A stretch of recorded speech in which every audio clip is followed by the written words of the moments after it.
Ассалаумағалейкум, құрметті көрермендер. Баршаңызға қайырлы күн. Қалайсыздар, амансыздар ма? Так, біздер таңертең тауықтарымыз жеп суын беріп кеттік. Қазір боламыз, қала жақтан келіп жатырмыз.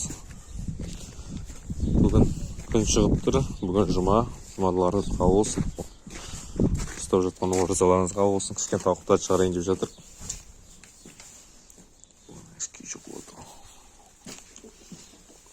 Кішкене сыртқа шығып витамин жесін, тастар жесін деп шығарайын деп жатырмын қазір.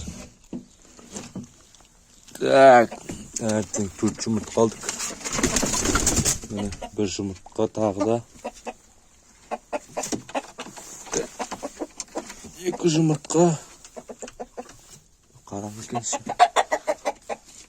Так, бүгіндікке сонда, бүгіндікке деген енді әуетке дейін ғой.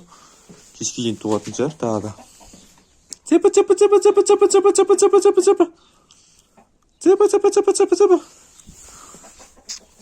Так, міне 2 жұмыртқа. Таңертең мама 4 жұмыртқа қалды. Цепа.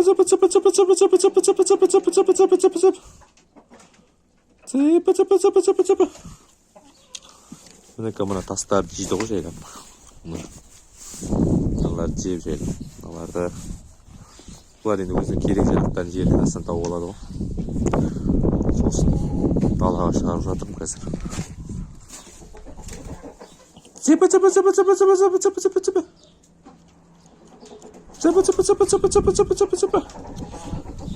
Қазір шығады, кішкене осы жерде жүреді. Өзімге машинамды оңдайын деп жаттым. Что-то не то болып тұр. Сол машинамды қарап есеп болғанша бұларды жайыла тұрады ғой кішкене. Жақсы. Келесі видеода көріскенше сау саламатта болыңыздар.